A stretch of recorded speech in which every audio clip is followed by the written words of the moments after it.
seen on the national stage. I think it really started with the Grim Reaper tournament that they had. Yes. Where he was just tearing through the entire bracket. But let's get into this game number 1. Okay. Oh, no, maybe just a button check. Okay.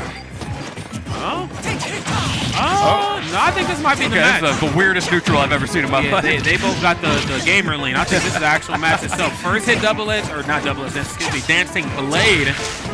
Getting my terminology mixed up right there. The first was under just a delay to recover on the way back down. Smart stuff. Oh, get that nair out of here.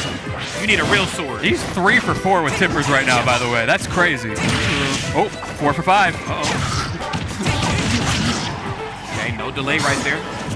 A side special on the way back and using nair forward air a lot to get themselves out of harm's way. I think the biggest concern is why are we in harm's way? We shouldn't be using that all the time. Ooh, I like the little stall there. We see Pollo already showing that they have some ideas. That up special coming out twice now and getting punished both times. Very risky, but the reversal. Oh, and narrowly missing the ledge there.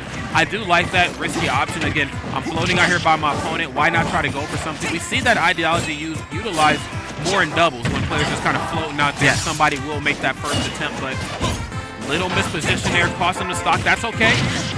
Pollo's could be well past his prime. There's dash attack. Pollo's neutral is very interesting. I'm not seeing a lot of fastballs with those aerials, and I think it might be catching your opponent Guzma a little bit off guard because it's not a normal timing. Yeah, not a normal timing at all. Not a normal timing, and not a lot of normal space here between these two characters, especially, to play a character like Marth. We were seeing, a lot of tipper approaches, which are landing, but then we're also just seeing him just run right up and just look for the damage, which is never a bad thing either. Yeah, just hit him with a 2-piece. Oh, falling up air, trying to get the jump, not able to find it. Hey, you can't be above Marth. Don't do that. He wants that shield break and another dent up special out of shield. Just keeping Guzma a little bit honest with the shield pressure. Okay, now if I'm not mistaken, Guzma has an Incineroar as well, or maybe another heavy character. So if the Wolf does not work, we could most certainly see that. We'll see how this match plays out, of course. A bit of a slow burn here, but it's definitely getting the job done. Love that side B in the back air. Yeah, Pollo is just kind of spacing Guzma out. Great usage of that up special timing there, trying to get the reversal, but it goes the wrong way there for Guzma. Ooh. Okay, the up air through the platform just to cover that airspace. I think Pollo's done a good job of keeping this match on the solid ground. You don't want to keep re-grabbing that ledge. You don't want to do that. Guzma getting a little bit desperate. We're seeing some pretty aggressive options, and this is where you can possibly get walked away on. However, that up tilt, able to close it out. Risk reward pays off. Okay. That was after the outs class, the up tilt. Yeah, the up tilt. You're pressing a lot of buttons. Yeah, you landed on me? Yeah, here's the up tilt, buddy. And it works well against Pollo's game plan as well, because look how many jumps Pollo throws out in neutral. Oh, I love that nair. He knows that Pollo, unlike the beginning portion of this match, has to now approach a little bit more aggressively here and just putting that leg out, stopping the party before we even get started. Turn around F tilt though. Yeah, we're talking about risk reward a second ago. That nair is a great low risk option. Back air gonna just stall your momentum a little bit inside B, get you back to stage, trying to stall out in the corner, catch Pollo off guard. Okay. Kind of makes up the recovery option, lands right as the ledge, does not want to let it go for neutral. Get up the trade. Oh, come here. Yeah, there it is. Love that. I need to see. Oh my God, I need to see you in this corner ASAP. And Guzma wants that back air, and it's not hard to see why. At this percentage in the corner, that will kill. All right. Deep breath. Oh yeah. And the tipper. Now, so much of that match was played in the corner of the stage, and I love it. It's very difficult to do. Even this late in the Ultimates meta, it's still a kind of a gray area for a lot of players. One thing that I wanted to highlight that I really, really liked was that Guzma knew that Pollo was going to go for neutral special at the ledge to try to cover themselves because, again, short hop nair, short hop forward air in the corner is tough to work around for Wolf. And so what Guzma did was, if I'm not mistaken, and somebody please correct me, went for up smash, which I believe kind of moves Wolf's hurt box around a little bit. So it looked like neutral special went through and didn't connect with Wolf because he was already in like his, I don't even know what the heck Wolf is doing when he's doing up smash. He's basically breakdancing, but the animation, the hurt box shifted a little bit, and it just looked like neutral special just went completely through him, and he was able to stuff that out. So yeah, that was clean, man. I've seen that before. That is something that Wolves will actively go for. It's kind of like the K roll or the Incineroar down smash. You can shift your hurt box up so that low moves just completely go under you. Yes. Great awareness, like you're pointing out, to be able to utilize things like that. We'll have to see. Same characters? We thought about it a little bit, but we're hovering. Yeah. I was going to say, if there is a heavier character in Guzma's toolkit, I'm not entirely sure if there is besides the Wolf. You know, you do kind of have that luxury of playing off stage. I feel like Pollo kind of gave him a lot of free recoveries in a current time where like it's so easy to deal with the Star Fox characters, especially playing a character like Marth, but you let him get back for free. And now we're back into the early game, right? This is where the adaptations come in. You talked about how important the corner was in the last game. That is your highest risk, highest reward environment to be in. So those little adaptations can go a long way. Yes, they can. It's the small adjustments that usually snowball into something great. There's the down throw, nothing off the dash attack, but then covering themselves with the standing jab just to hold position at the ledge. This is the sort of adjustments you want to see from Guzma. Okay, now I really think that Ben plays Incineroar. That spacing where he was sitting with Wolf is the Incineroar classic. Your roll distance facing away and then tried to dash it with the reaction, but the down air. And we've almost seen that earlier. We've seen shades of that. And I was expecting it to come out just a little bit later into that last match, but I'm glad we're seeing it now. You're hanging out too much in that offstage area, it's not going to be good. Yeah. No, it is not, and that's a great early lead for Guzma, who lost game number 1. Now you get to play to your game plan a little bit and turning up the octane with that side special as well. Oh, we don't attack those. Oh, no, we don't. You ain't the only one that can down smash at the ledge, okay? Pollo getting cooked up. We have got to see some adjustments, and we have to see them fast right now because Wolf, the first game, Guzma, little haphazard on what the approaches were going to be. Played it super duper safe. This time, it is full steam ahead, like you mentioned before. Octane online. And Guzma is turning it up. That octane, indeed, all the way up to 93 here. We got the Wavelands on flat. Not going to kill. That's unfortunate. Oh, no! Okay, we're safe. Oh, who you feeling like? Yeah, you got a cape, but you can't fly, bro. You're done. We'll see you in the next game. That's rough. That Wolf was in sheep's clothing game number 1. I don't know what changed. I know that's right. Yeah, that's crazy.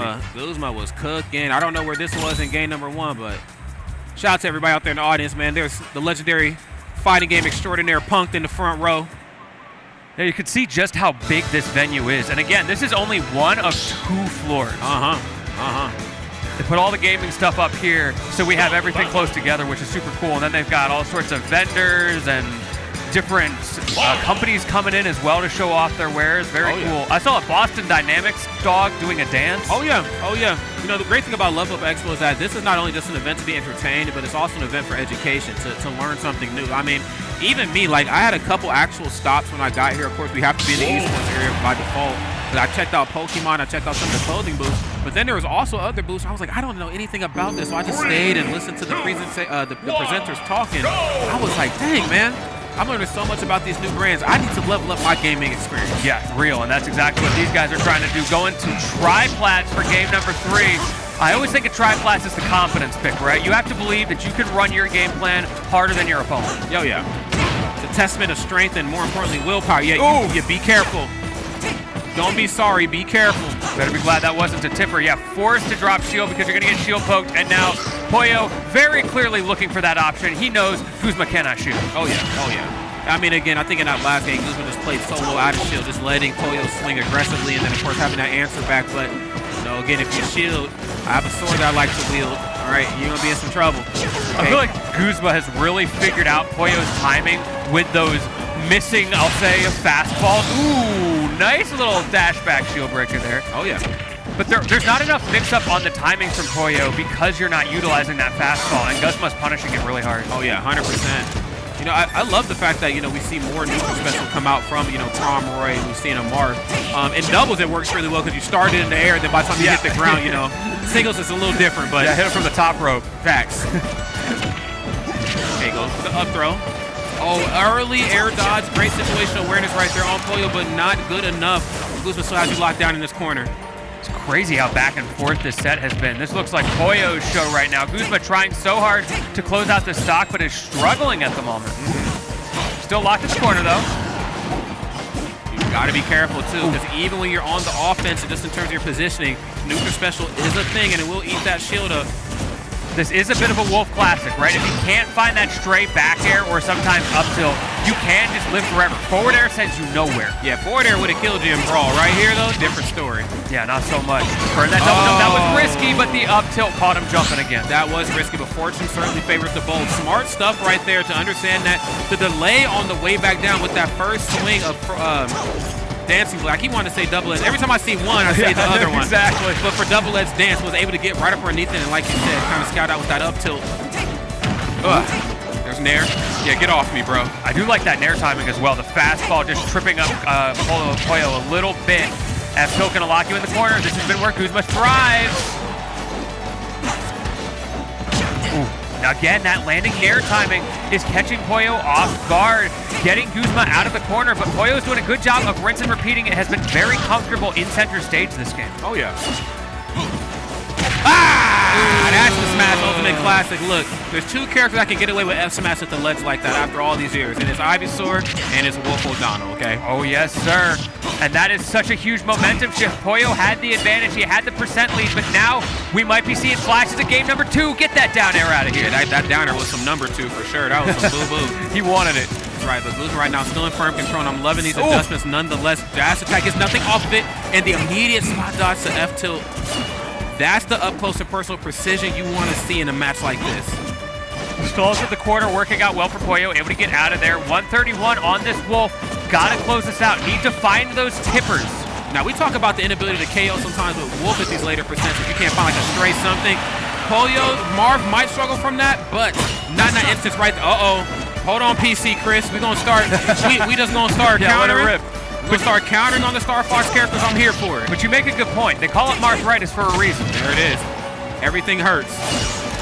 Ooh. I love that pivot. So aware, able to get that little bit of extra range on the grab. Wolf doesn't have a lot of range there. F-Smash again would have closed it out. Okay. This is neck and neck. It is right now. And again, I'd like to say that Guzma's in the lead right now, just in terms of percent difference. But, Pollo, again, this is Rage Marth, and has done a phenomenal job in laying out the tippers. No neutral special that time. Yeah, Pollo needs that X factor that we talked about. This is not Lucina. No. If you get that tipper in the right place, the right time, little waveland there. Okay, letting him back for free. Wolf has no business out there. Turn around F-tilt, no dash attack that time. Sneaky business. I think the reason that Pollo was able to get out of there is because Guzma went for that earlier in game number 1, and he remembered it. Oh, we're scrapping. Scrambled eggs. Hold on, grab yourself a blade. That's the 1-2 right there. 65%. F-Smash in the corner will absolutely kill. No tech, get up attack. The one and only. Runs right up on him. Okay. Definitely found himself standing in the corner. We have dash attack, we have Nair, but unfortunately we have nothing because dash attack on the Wolf side is going to close it out in a very, very nail-biting finish. It is Guzma that was able to close out in the 11th hour. Great stuff to both of those two players. Who would have thought we were going to get games like that in pools? Man? Right. That's so exciting to see. And that's one of the fun things about a convention tournament like this. The seating is a little bit different. There's a lot of people who will come the day of, the day before, and sign up last minute.